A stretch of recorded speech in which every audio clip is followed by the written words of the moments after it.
प्रार्थना है, आप इस पूरे साल भर में अगर आप उसको करते हैं तो आप आपके जीवन में अद्भुत बदलाव को देखेंगे। वो दो प्रार्थना है, वो आपको आप सीखेंगे या फिर आप अनुभव करेंगे, या जब आप 6 महीने बाद पलट कर देखेंगे इस साल में 2024 में, तब आप पाएंगे कि आप किस रीति से परमेश्वर के साथ चल रहे हैं। जैसे हनोक परमेश्वर के साथ चला, जैसे मूसा परमेश्वर के साथ चला, जैसे अब्राहम, जैसे नूह, जैसे दाऊद परमेश्वर के साथ चला, जैसे खुद प्रभु यीशु मसीह उसके पिता के आत्मा के साथ, पवित्र आत्मा के साथ वो चलता था, वैसे आप अपने जीवन में अनुभव करेंगे कि किस रीति से परमेश्वर के साथ चला जाता है। हालेलुया। एक वर मैंने यहोवा से मांगा है, इसी को प्राप्त करने के प्रयत्न में मैं यत्न करूंगा कि मैं उसको पाऊं। मेरे पूरे जीवन काल में मैं परमेश्वर के भवन में रहने पाऊं। उसका कारण ये है क्यों मैं परमेश्वर के भवन में रहना चाहता हूँ, because I want to see the beauty of the father God, क्योंकि मैं उसकी सुंदरता को निहारते रहना चाहता था कि प्रभु अगर तेरी इच्छा है, अगर तू चाहे तो मुझे 1 तारीख को या फिर इस साल के पहले रविवार को संदेश देने का मौका मिलेगा। और खुदा का शुक्र हो कि देखो मैं आज आपके सामने खड़ा हूँ और ये परमेश्वर की इच्छा है जो मैं आपसे मांगूं। तो मेरे प्रियो, दो प्रार्थना है, आप इस पूरे साल भर में अगर आप उसको करते हैं तो आप आपके जीवन में अद्भुत बदलाव को देखेंगे। मैं जीवन चमत्कार, प्रॉफिटिक अनॉइंटिंग, भविष्यवक्ता वाला अभिषेक और हीलिंग और उन सब की बात नहीं कर रहा हूँ, इससे बढ़कर मैं बात कर रहा हूँ।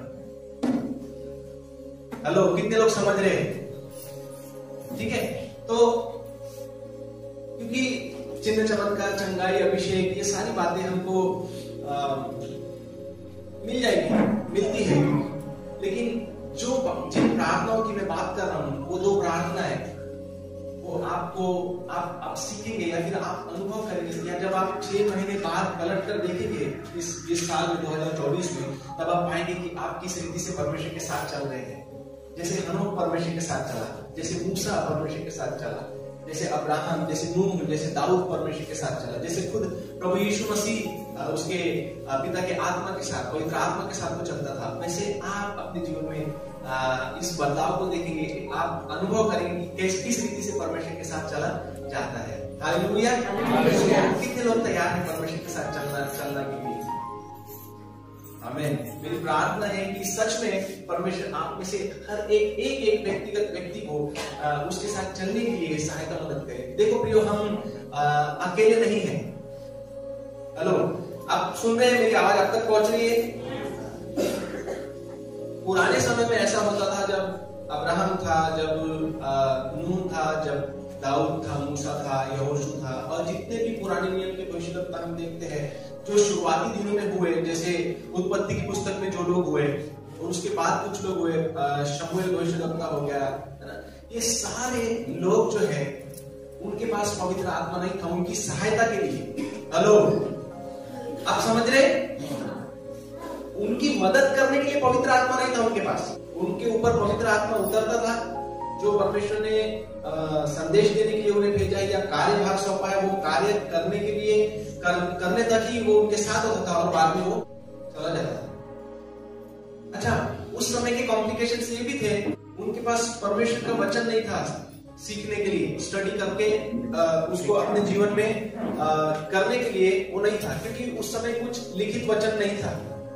पर प्रभु की स्तुति हो, आज हमारे पास पूरी बाइबल है और इससे पढ़कर हम सीख सकते हैं कि परमेश्वर की इच्छा क्या है, परमेश्वर हमसे क्या चाहता है, हमने कैसा जीवन जीना चाहिए, कैसे परमेश्वर के साथ चला जाता है, कैसे परमेश्वर की आवाज सुननी है, कैसे परमेश्वर से चंगाई प्राप्त करनी है, कैसे परमेश्वर को विश्वास के द्वारा खुश करना है ना, हमको क्या करना है, क्या नहीं करना है, वो सब हमको परमेश्वर के वचन में मिलता है। लेकिन पुराने समय में जो हमारे आत्मिक बाप दादे थे, उन लोगों के पास प्रियो ये अवसर, ये प्रिविलेज जो है वो नहीं था, उनके पास ये सौभाग्य नहीं था कि वो परमेश्वर के वचन पे मनन करके और अद्भुत बातों को पढ़कर सीखे, जाने और प्रार्थना करें कि प्रभु मुझको भी ऐसा चाहिए। उनके पास ये अनुभव नहीं था, या फिर वो कभी भी परमेश्वर के वचन पढ़कर नहीं सीख सकते। लेकिन हम उनसे कितने ज्यादा आशीषित हैं कि आज हमारे पास परमेश्वर का लिखित वचन भी है और एक सहायक है जो आपकी सहायता मदद करता है आपकी कमजोरी में। हालेलुया। इसीलिए मैंने पहले बोला कि आप अकेले नहीं हैं, पवित्र आत्मा आपकी सहायता के लिए दिया गया है। जब पाप के विचार आपके मन में आते हैं, तब पवित्र आत्मा आपको मदद करता है कि उसको कैसे नकारना है या फिर उस विचारों से कैसे बचना है। डिपेंड करता है आपकी चॉइस पर, आप पवित्र आत्मा का सुनना चाहते हो या फिर उस आपकी शारीरिक अभिलाषाओं का आप सुनना चाहते हो। तो मैंने जो बोला कि आप अकेले नहीं, ये बात को समझो कि पवित्र आत्मा हर समय हर परिस्थिति में आपको सहायता मदद करता है। वो आपका सहायक है, लेकिन पुराने समय में ऐसा नहीं था। वो अकेले चलते थे, उनके लिए कठिन था, लेकिन हमारे लिए बहुत आसान है। हालेलुया, हमारे लिए बहुत आसान है। अच्छा, इतनी आसानी होने के बावजूद भी अगर हम परमेश्वर के साथ नहीं चलते तो हम लानत है होंगे। हेलो, अगर इतना सब कुछ होने के बावजूद भी, एक उदाहरण देता हूं, अगर आप करोड़पति बाप के बच्चे हैं, बेटे बेटी हैं, और आप भिखारी के समान जीवन जी रहे, लोग आपके और देख करके ऐसा, इतने बड़े बाप का ये बेटा है, ये ऐसा फटे हालत में जीवन क्यों जीता? अच्छा, इसको पता नहीं इसकी मेंटल हेल्थ जो है वो ठिकाने नहीं है क्या? इसका चित्त ठिकाने नहीं है, सब कुछ ठीक है, घर जाता है, खाना खाता है, उसके पास पैसा बहुत है, वो चाहता तो बहुत उड़ा सकता, बहुत कुछ मौज मजा कर सकता, लेकिन पता नहीं क्या प्रॉब्लम है। वो कपड़े भी एकदम बेकार पहनता है, उसका जीवन, उसका बात करने का तरीका टोटली, आप समझ रहे हैं मैं क्या कह रहा हूं? इतनी सारी मदद, इतना सब कुछ आज हमारे पास होते हुए भी आपका जीवन, आप कहां है? आप देखिए। हेलो, किस कारण से? आपको स्वतंत्र इच्छा दी गई है। अच्छा, पिछले साल, मैं प्रभु को महिमा देता हूं, सर मैं झूठ नहीं बोलता, मैं कहता इतने सुंदर, इतने अद्भुत परमेश्वर ने संदेश हमको सुनने के लिए दिए, और वो सिर्फ हमारी कान की खुजली मिटाने के लिए नहीं थे प्रियो। हेलो, अगर उन संदेशों के द्वारा आप अपने मन को, अपने हृदय को, अपने जीवन को बदलने की कोशिश करते, मेरे कहने का मतलब कि आप उन वचनों को सीख कर अपने वचन में, अपने जीवन में उन वचनों को आचरण में लाते, तो आज आप ये देखते हैं कि आप कैसे परमेश्वर के साथ चल रहे हैं। हालेलुया, आपके जीवन में बदलाव देखने को मिलते हैं। लेकिन क्योंकि कई बार ऐसा होता है कि हम असली परमेश्वर का वचन सुनते हैं और उसको कुछ दिनों तक करने के बाद फिर हम अपने रोजमर्रा की जिंदगी में गुम हो जाते हैं, और फिर हम भूल जाते हैं कि हमने क्या सीखा था। याकूब भी वही बात बताता है कि वचन के सुनने वाले न बनो, करने वाले बनो। वो मनुष्य जो वचन को सिर्फ सुनता है, वो किस मनुष्य के समान है? जो आईने में अपना चेहरा देखता है और जब चला जाता है तो भूल जाता है कि मैं कैसा था, है ना? तो हम कुछ समय तक का वो देखते कि हमने ये वचन सीखा है, हमको ऐसा करना है और ऐसा करना है, और फिर ऐसा हम भूल जाते हैं कि हमको कैसा करना है, because we are not aware. हम अपने मन में, हम अपनी आत्मा में जागृत नहीं रहते मेरे प्रियो। और मैं आपको बता दूं, ये कोई खुशी या आनंद की बात नहीं है, this is very serious thing, है ना? ये बहुत ज्यादा गंभीर बात है कि आप जागृत रहना सीखें, क्योंकि अभी वो समय नहीं है। मैंने पिछले साल भी जितने भी संदेश दिए, उन हर एक संदेशों में मैंने आपको बोला कि अब ऐसा समय नहीं है, समझ रहे आप? तो अब ऐसा समय नहीं है कि आप गुम होकर या इस संसार में जैसा चाहे मन चाहा जीवन जियो, या फिर आपकी मर्जी में आ रहा उस प्रकार से आप जियो, या फिर आप शारीरिक अभिलाषाओं में जीवन जियो, या फिर आप आत्मा में शुरुआत करो और वापिस शरीर में खत्म कर दो। ऐसे समय नहीं है। So please be serious with the father God. परमेश्वर पिता के साथ में आप गंभीर हो जाइए। ये 2024 जो है बहुत ज्यादा आशीषों भरा साल होगा आपके लिए, लेकिन उसी के साथ जितना आशीष आपको, आप सोच रहे कि आपको परमेश्वर ने आपके लिए रखी है, उससे वैसे ही बहुत ज्यादा दुख और तकलीफ और बहुत ज्यादा समस्या और परसिक्यूशन आने वाला है। तो अगर आपकी आत्मा अगर परमेश्वर के वचनों को लेकर तैयार नहीं है, तो आपको बहुत ज्यादा कॉम्प्लिकेशंस झेलने पड़ सकते हैं। हालेलुया, प्रभु की महिमा हो। आइए हम वचनों से पढ़े, और मैं उन दो प्रार्थनाओं को आपको बताऊंगा, किन दो प्रार्थनाओं को परमेश्वर ने मेरे हृदय में डाला, जिससे कि आप परमेश्वर के साथ आपके चलने में कैसे आप सीख सकते हैं कि कैसा उसके साथ चलना चाहिए। भजन संहिता उसका 27 अध्याय और वचन 4। एक वर मैंने यहोवा से मांगा है, उसी को प्राप्त करने के प्रयत्न में मैं यत्न करूंगा कि मैं उसको पाऊं, कि मैं मेरे पूरे जीवन काल में मैं परमेश्वर के भवन में रहने पाऊं। उसका कारण ये है क्यों मैं परमेश्वर के भवन में रहना चाहता हूं, because I want to see the beauty beauty of the father garden, क्योंकि मैं उसकी सुंदरता को निहारते रहना चाहता हूं और उसके मंदिर में ध्यान किया करूं। हालेलुया। क्या आपके जीवन के लिए क्या जरूरी है? बहुत सारे लोगों ने निर्णय लिया होगा इस 2024 में कि मैं अब से ऐसा करूंगा, ऐसा नहीं करूंगा, है ना। कुछ लोगों ने ठहराया होगा कि मैं 3 टाइम बाइबल पढ़ूंगा, मैं 2 टाइम प्रार्थना करूंगा, मैं इतना उपवास करूंगा, ये सब आपने ठहराया होगा।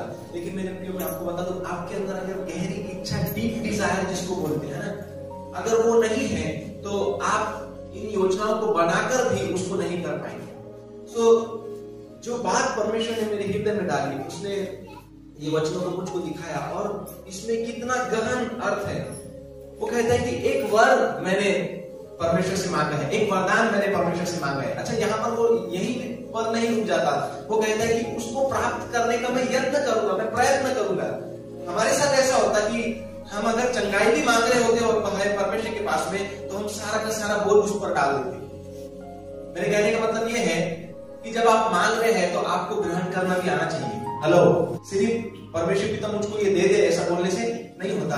परमेश्वर पिता, मैं तेरा धन्यवाद करता हूँ, मैं ये ग्रहण करता हूँ, तूने मुझे ये दे दिया, ये भी हमारा काम है। सो दाऊद जो ये कहता है कि मैंने एक वरदान, एक प्रार्थना, एक इच्छा मेरी पूरी हो प्रभु, एक मेरे दिल की तमन्ना, मेरी आशा है ना, मेरी मन की इच्छा है, मेरी प्रार्थना है कि मैं जीवन भर, अपने पूरे जीवन काल में, चाहे वो 60, 70, 120, 180 जितने भी साल हो, मैं तेरे भवन में रहना चाहता हूँ। और उसको प्राप्त करने के लिए मैं क्या करूंगा? यत्न करूंगा, प्रयत्न करूंगा प्रभु, मेहनत करूंगा। ऐसे ही वो नहीं हो जाता। अगर परमेश्वर तैयार है आपके लिए, अगर वो खड़ा है, अगर वो बाहें फैलाए खड़ा है, तो आपका काम है कि आगे बढ़कर उसको गले लगाए। हालेलुया। लेकिन आप प्रार्थना कर रहे, प्रभु मैं चाहता हूं कि इस साल मैं ऐसा अनुभव करूं कि तू मुझे गले लगाए, तू मुझे बहुत प्यार करता है, और आप समझ ही नहीं पा रहे कि पिता आपके लिए तैयार खड़ा है और कैसे उसको गले लगाना है। आप पूरे साल भर ही प्रार्थना करते रहेंगे, लेकिन उस सुंदर अनुभव को कभी भी नहीं पाएंगे। सो आपको प्रार्थना करने के साथ साथ आपको प्रयत्न भी करना है, आपको मेहनत भी करनी है कि उस वरदान को जिसको आपने मांगा है आप प्राप्त करें। तो ये आपको आसानी से नहीं मिल जाएगा, या फिर उसको मैं इस प्रकार से कहूं कि आपको मुफ्त में नहीं मिल जाएगा। आप जब प्रार्थना करके परमेश्वर से मांग रहे हैं कि प्रभु मुझको ये चीज चाहिए, तो आपको मुफ्त में नहीं मिल जाएगा। अच्छा, आपको प्रार्थना क्या करनी है? दाऊद क्या प्रार्थना कर रहे हैं कि मैं अपने पूरे जीवन काल में तेरे भवन में रहने पाऊं। क्यों? क्या कारण है? परमेश्वर के भवन में ऐसा क्या है? क्या दाऊद को डर था उसके शत्रुओं से? क्या बाहर बहुत ऐसा है कि परमेश्वर के मंदिर के बाहर लावा बह रहा था, आग की नदी बह रही थी? कोई परेशानी नहीं है उसको, पर उसके दिल की क्या इच्छा है? क्यों वो परमेश्वर के भवन में पूरे जीवन भर रहना चाहता है? उसका कारण ये है क्योंकि उसको परमेश्वर से प्यार होगा। उसको सोने चांदी में मजा नहीं आ रहा, वो राजा होने के बाद में उसको उसके राज में मजा नहीं आ रहा। उसके पास इतना बड़ा साम्राज्य है, उसके घूमने में और शिकार करने में और तरह तरह के फल फ्रूट खाने में मजा नहीं आ रहा। उसको मजा नहीं आ रहा जो नाचने गाने वाले आके अपना नाच दिखा के, है ना, सुंदर सुंदर स्त्रियों को लाके राजा लोग नाच देखते थे अपना मन बहलाने के लिए, और शराब पीते थे। उसको इन सब में मजा नहीं आ रहा। उसको मजा नहीं आ रहा कि नई स्त्रियों के साथ में वो उनके साथ सोए और उनके साथ वो शारीरिक संबंध बनाए। उसमें इन सब बातों में उसको मजा नहीं आ रहा।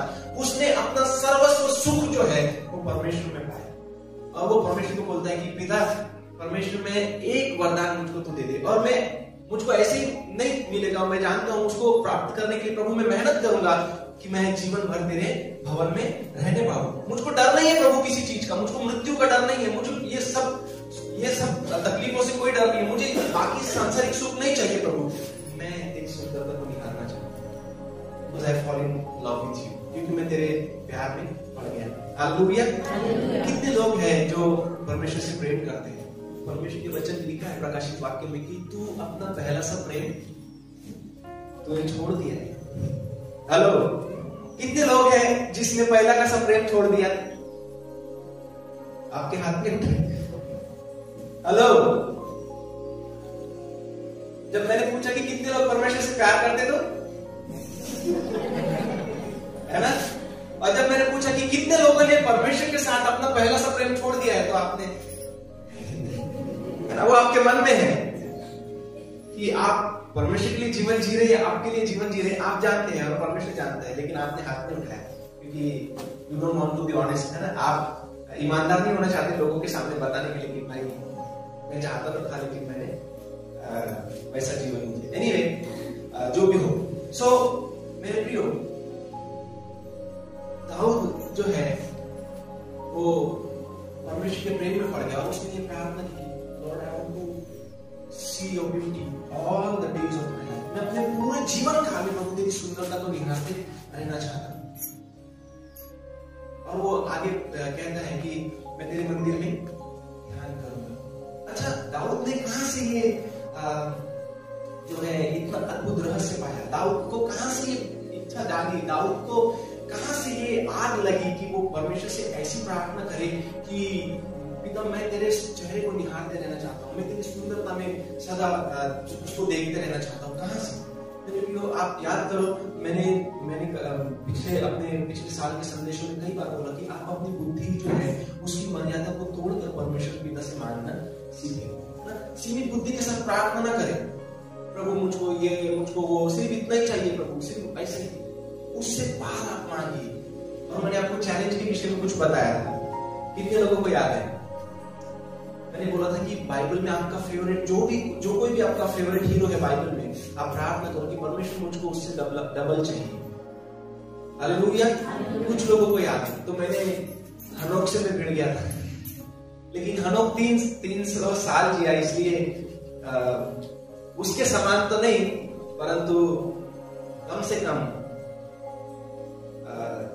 थोड़ा बहुत मैं चाहता हूं कि मैं अपने जीवन में अनुभव करूं कि मैं हनोक के समान परमेश्वर के साथ चलूं। तो ये मेरी प्रार्थना रही है और अब भी मैं प्रार्थना कर रहा हूं कि पिता, I want to walk with you as Enoch walk with you. जैसा हनोक तेरे साथ चला, मैं भी तेरे साथ चलना चाहता हूं। और प्रियो, मैं आपको बताऊं, परमेश्वर जब ऐसी प्रार्थना को सुनता है, आप इस तरीके से प्रार्थना कर रहे हैं, तो वो ये नहीं कहता था हनोक कहां था, कैसा था और तू कैसा है, और फर्क है। वो विचार अपने मन से निकाल दे, दूसरा कुछ मांग छोड़ दे उसको। नहीं, वो चाहता है कि आप ऐसी प्रार्थना करें। हालेलुया। वो चाहता है कि आप परमेश्वर से कहें कि प्रभु मैं गहराओं से तुझसे प्रेम रखना चाहता हूं, मैं गहराओं से तेरे साथ संगति करना। वो चाहता है कि आप इस सारी बातों को छोड़ दो और उसके पीछे उसके प्रेम में पागल हो जाओ। इसका मतलब ये नहीं कि आप अपनी बारी और सब जिम्मेदारियों को छोड़कर उसके पीछे पड़ रहे हैं, वो ये नहीं कहता। लेकिन वो कहता है कि अपने जीवन में सबसे पहला स्थान आप उसे दे। आप अपने जीवन में सब बातों में उसको खुश करने के पीछे लगे रहे। हालेलुया। सो दाऊद ने ये बात कहां से सीखी? दाऊद ने कहां से प्राप्त किया? दाऊद को ये चीज कहां से मिली? तो हम देखते हैं निर्गमन की पुस्तक उसका अध्याय 33 और 12 से कुछ वचन हम पढ़े, 12 से 18, और उसमें इस प्रकार से लिखा है। सब लोगों का ध्यान है? ठीक है। जिनको नहीं मिला, अगर नहीं आपको मिलता है, या आप कृपया करके आपके कान जो है मेरे ओर रहे ताकि आप उस वचन को सुन सके। मूसा ने यहोवा से कहा, सुन, तू मुझसे कहता है इन लोगों को ले चल, परंतु यह नहीं बताया कि तू मेरे संग किसको भेजेगा। तो अभी तूने कहा है तेरा नाम मेरे चित्त में बसा है और तुझ पर मेरे अनुग्रह की दृष्टि है, और अब यदि मुझ पर तेरे अनुग्रह की दृष्टि हो तो मुझे अपनी गति समझा दे। मूसा क्या प्रार्थना कर रहा है? मुझे अपनी गति समझा दे।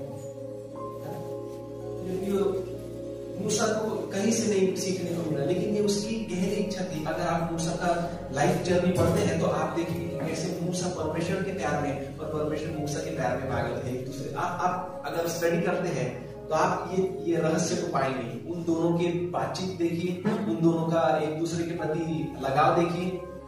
आप देखेंगे कि सीक्रेटली, है ना, जैसे लड़के लड़कियों में इशारे चलते हैं, है ना, सीक्रेटली, किसी को ना दिखे, लेकिन जो इशारा समझता है वो सब समझ जाता है। तो इतने लोग हैं, मूसा के साथ में 6 लाख लोग हैं, इजरायली लोग हैं, है ना, परमेश्वर है, इतने सब इतना परिस्थिति अलग है, इतना सब होने के बावजूद भी अगर आप सच में अगर मूसा के जीवन का अध्ययन करते हैं तो आप पाएंगे कि कैसे मूसा परमेश्वर के प्रेम में पड़ा हुआ था और परमेश्वर मूसा के प्रेम में पड़ा हुआ था। सो वो प्रार्थना करता है कि मुझे अपनी गति समझा दे, और फिर वो आगे प्रार्थना करता है जिससे जब मैं तेरा ज्ञान पाऊं तब तेरे अनुग्रह की दृष्टि मुझ पर बनी रहे। फिर यह भी ध्यान रख कि यह जाति तेरी प्रजा है। यहोवा ने कहा, मैं आप तेरे संग चलूंगा और तुझे विश्राम दूंगा। उसने उससे कहा, यदि तू आप न चले तो हमें यहाँ से आगे न ले जा। यह कैसे जाना जाए कि तेरे अनुग्रह की दृष्टि मुझ पर और अपनी प्रजा पर है? क्या इससे नहीं कि तू हमारे संग चले, जिससे मैं और तेरी प्रजा के लोग पृथ्वी भर के सब लोगों से अलग ठहरे। यहोवा ने मूसा से कहा, मैं यह काम भी जिसकी चर्चा तूने मुझसे की है करूंगा, क्योंकि मेरे अनुग्रह की दृष्टि तुझ पर है और तेरा नाम मेरे चित्त में बसा है। अब देखिए मूसा 18 वचन में क्या प्रार्थना करता है।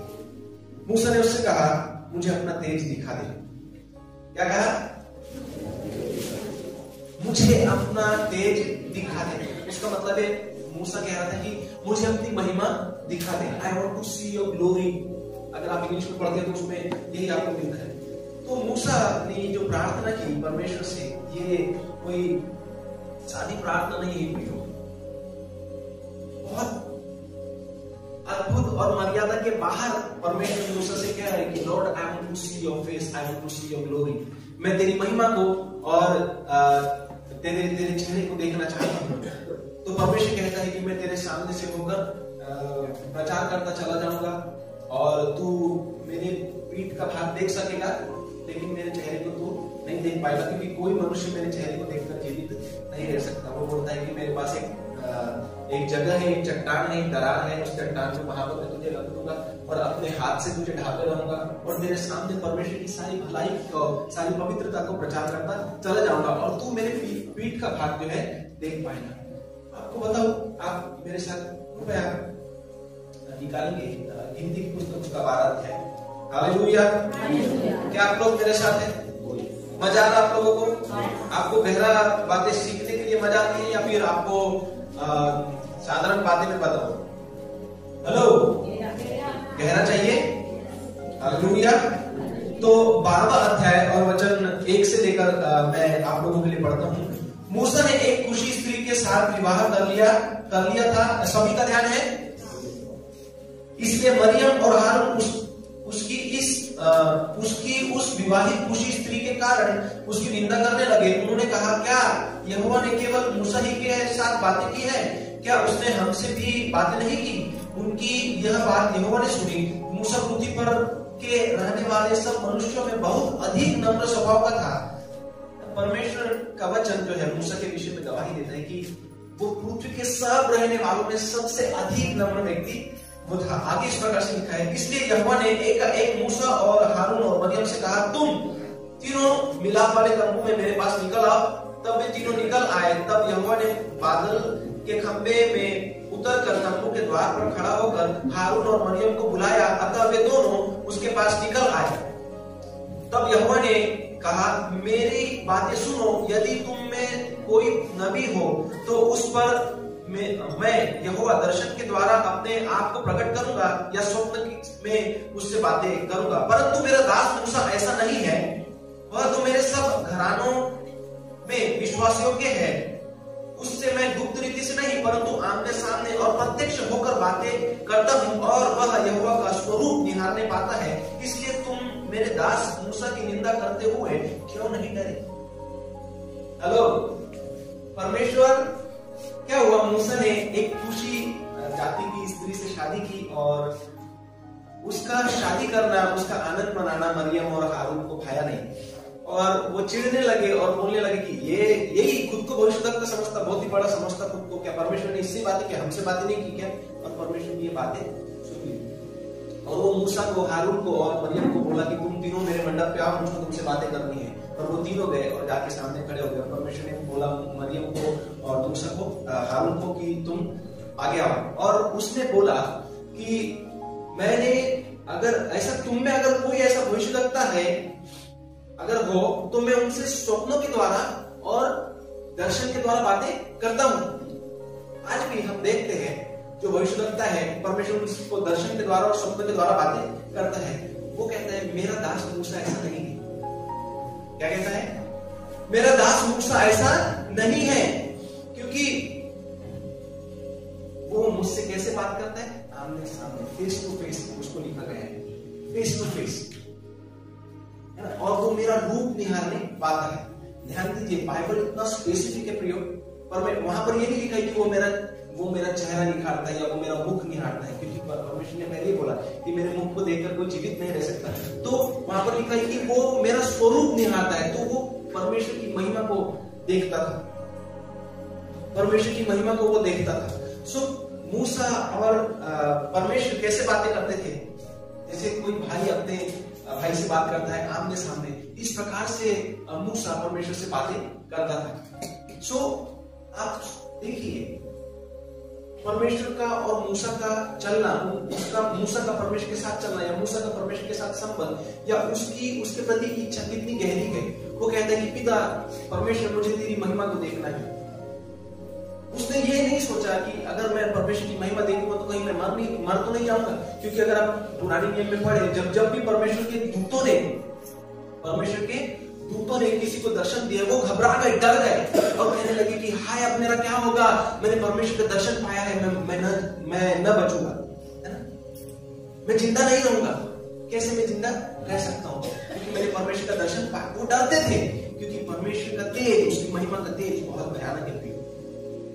परमेश्वर भस्म करने वाली आग है, ऐसा बोलते हैं ना, वही वो है। लेकिन प्रभु की स्तुति हो, प्रभु की महिमा हो, मूसा उस भस्म करने वाली आग में इंटर करता था और परमेश्वर से आमने सामने बातें करता था। हालेलुया। परमेश्वर चाहता है कि आप उसके समान आप बने। परमेश्वर, मालूम क्यों परमेश्वर लोगों को अपने करीब नहीं आने दिया जैसे मूसा को उसने आने दिया? क्योंकि लोगों का वो दिल नहीं है परमेश्वर।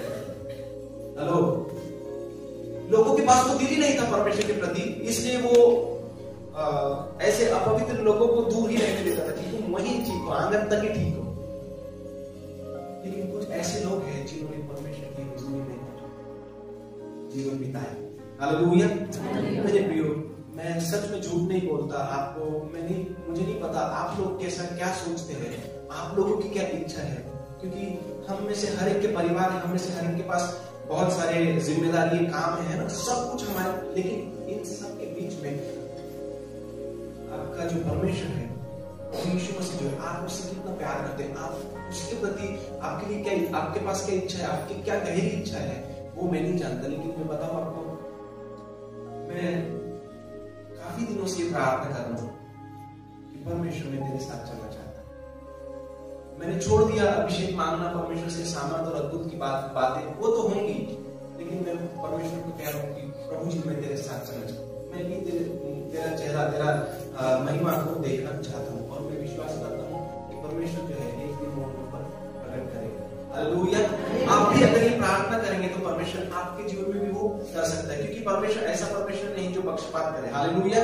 मैं कोई आपसे बहुत भला, बहुत धर्मी, बहुत पवित्र ऐसा व्यक्ति, कोई विशेष व्यक्ति मैं नहीं, आप और मैं समान है, आप और मैं एक लेवल में, एक स्तर में है, क्योंकि यीशु मसीह ने बोला कि हम सब भाई बहन हैं, है ना, और एक ही स्वामी है हमारा प्रभु यीशु मसीह। तो आप भी अगर ये प्रार्थना करते हैं, इससे फर्क नहीं पड़ता कि आप कैसे कपड़े पहनते हैं, इससे फर्क नहीं पड़ता कि आपको कितना ज्ञान है, आप कितना समझते हैं, इससे फर्क नहीं पड़ता कि आपके पास नौकरी है नहीं है, पैसा कितना है, कैसे, इन सब बातों से फर्क नहीं पड़ता। प्रभु यीशु मसीह आपका हृदय देखता है, वो देखता है कि आपके हृदय में उसके प्रति कितनी गहरी इच्छा है, आप कितना तड़पते हैं उसके लिए, आप कैसी मेहनत उसको पाने के लिए कर रहे हैं। क्या आप रात के 3 बजे उठकर अपनी नींद मारकर, अपनी शारीरिक सुख को मारकर, क्योंकि पता है नींद, हेलो, नींद जो है बहुत लोगों को प्यारी होती है।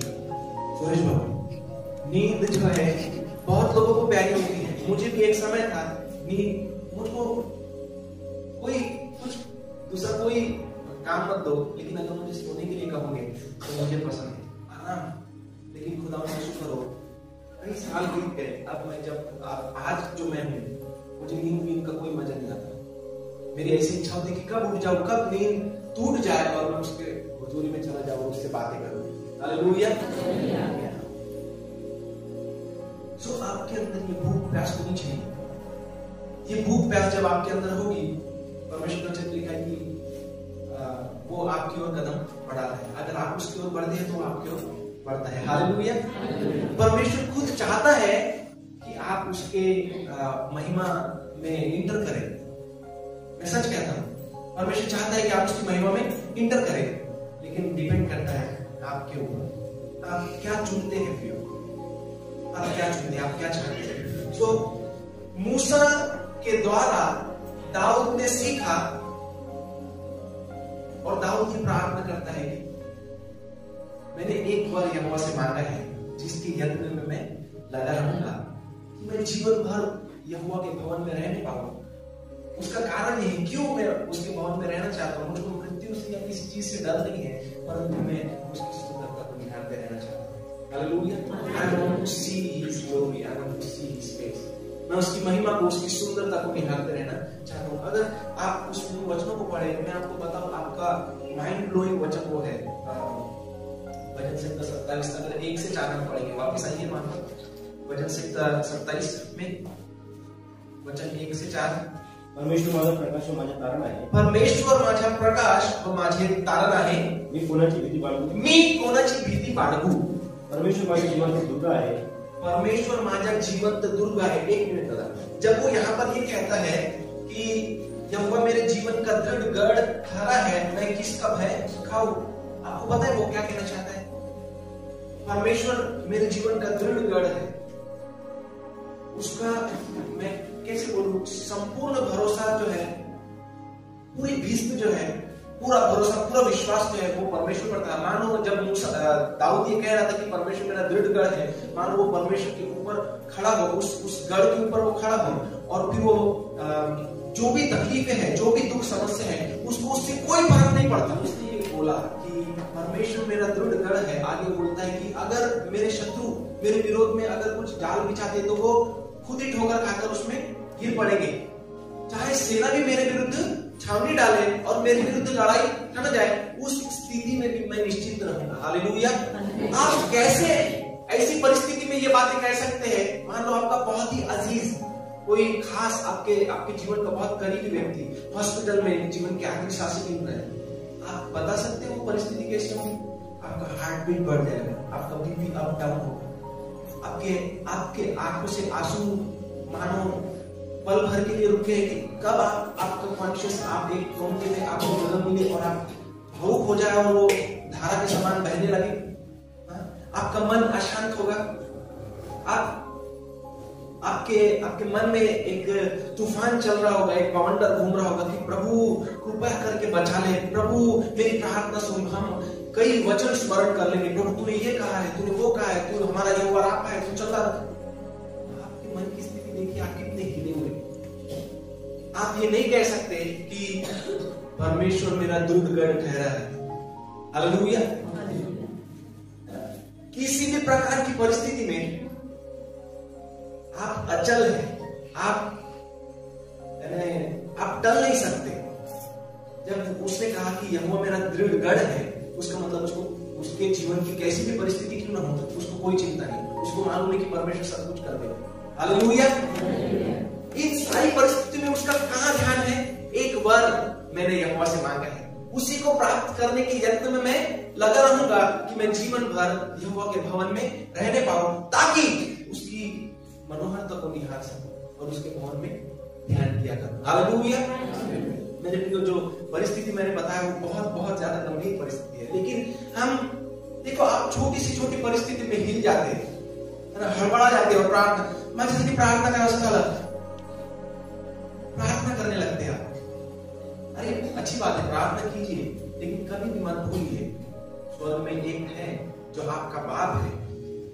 जैसे आपके बेटे बेटियों के लिए आपका हृदय टूटता है, वैसा उसका भी टूटता है, लेकिन वो क्या ढूंढता है आपके हृदय में कि आप किसके पास जाते हैं मदद के लिए। आपके दिल में क्या है? आपके दिल में उसके प्रति भरोसा है? आप उसको अपना संपूर्ण, अपना सर्वस्व भरोसा करके उसको मानते हैं या नहीं? आपके जीवन में वो आपका दृढ़ गढ़ है या फिर आपका दूसरी बातों में, दूसरी चीजों में भरोसा है?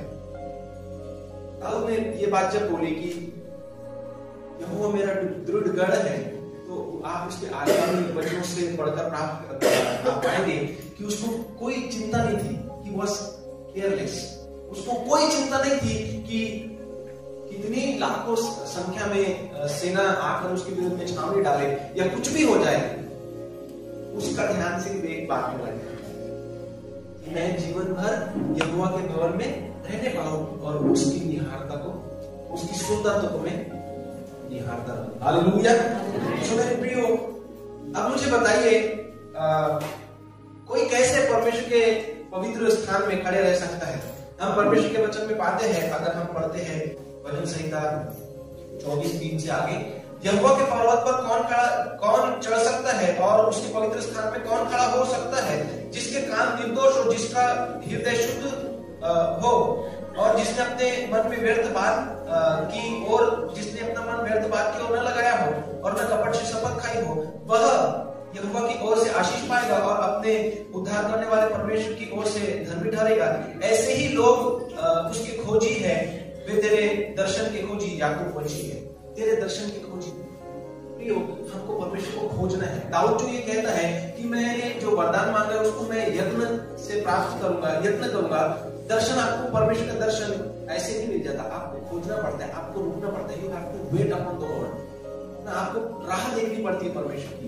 ये नहीं कि गए और 15-20 मिनट में भर प्रार्थना कर दी है, प्रभु ये इसके लिए, उसके लिए, चर्च के लिए, शहर के लिए, है ना, सरकार के लिए और फलानी बातों के लिए, मेरा बेटा शिक्षित हो, स्कूल और फाइनेंस और सब आपने प्रार्थना कर लिया और हमीन बोलकर निकल गए।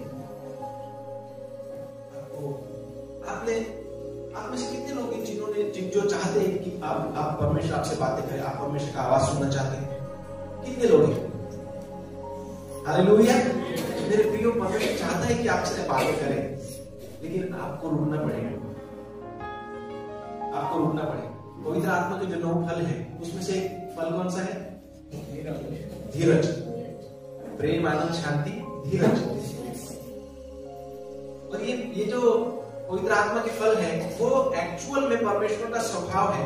अगर आप उसके बेटे बेटी, ये स्वभाव आपके अंदर होना चाहिए। और अगर ये स्वभाव आपके अंदर नहीं है, आप अगर प्रार्थना में रुकते नहीं, धीरज नहीं धरते कि नहीं मैं आज आया हूं और मैं तुझे सुनना चाहता हूं, तो आप कभी भी नहीं सुन सकते, क्योंकि आप हड़बड़ी में हैं, आप घाई में हैं।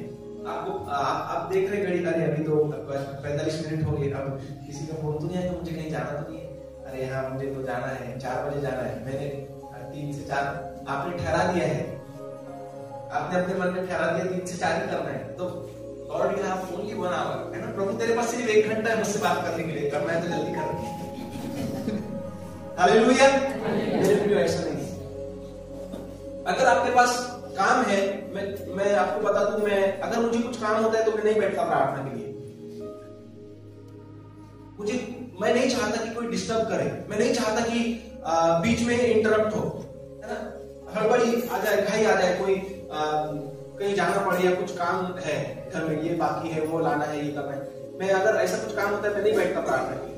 जब मैं सब बातों से खाली हो जाता हूँ, जब ऐसा समय आ जाए कि हम एक चेयर पकड़े, मोबाइल लिए और यूट्यूब पे रील देखते रहे घंटों घंटे, है ना, कोई काम नहीं है, बस खाना बन रहा है और अभी 8 साढ़े 8 बजने की रास्ता देख रहे हैं, अभी 2-2.5 घंटा टाइम है, बस वो पिक्चर, कुछ टीवी, कुछ न्यूज या कुछ तो भी गेम, ये सब कर लेंगे और जब टाइम आ जाएगा तब ताटी आ जाएगी, वो खा लेंगे और घूम के खाना पचा के सो जाएंगे। अगर ऐसा है तो मैं क्या करता हूँ, मेरे पास स्पीकर है और वो स्पीकर पे मैं जो सॉफ्ट म्यूजिक होता है, वर्शिप म्यूजिक होता है, वो लगा लेता हूँ, टेरेस में चले जाता हूँ और वहां पर एटलीस्ट 1.5 घंटा, कम से कम 1.5 घंटा तो भी मैं वहां रहता हूँ।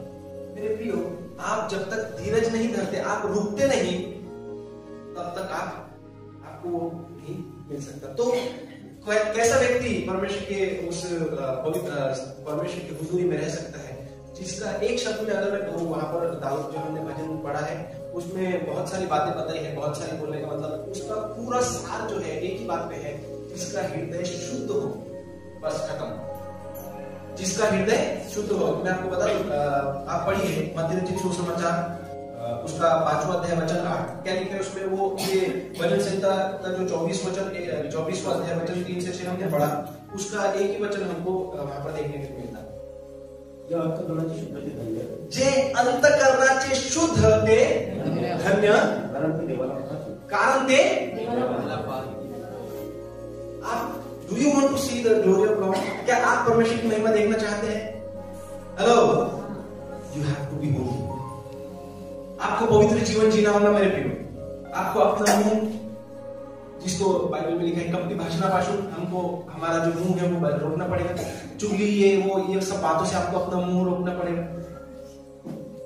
आपके मन में बुरे विचार अगर एंटर करते हैं किसी के प्रति कुछ देखकर या कुछ, तो आपको आपके मन को बोलना है नहीं। आपको आपके मन को शुद्ध रखना है, आपके हृदय को शुद्ध रखना है। आपके हृदय में कोई बुरी गंदी इच्छा ना हो, किसी के प्रति जलन ना हो। जब आप इन सारी ये सारी बातें जो है वो छिपी हुई बातें हैं। आप अपने मन में किसके प्रति बुरा विचार करते हैं, आपके हृदय में किसके प्रति कपट है, आप किसके पास जाके किसके बारे में बोलना चाहते हैं, ये सब आप जानते हैं और आपका आत्मा और परमेश्वर का आत्मा जानते हैं और दूसरा कोई नहीं जानता।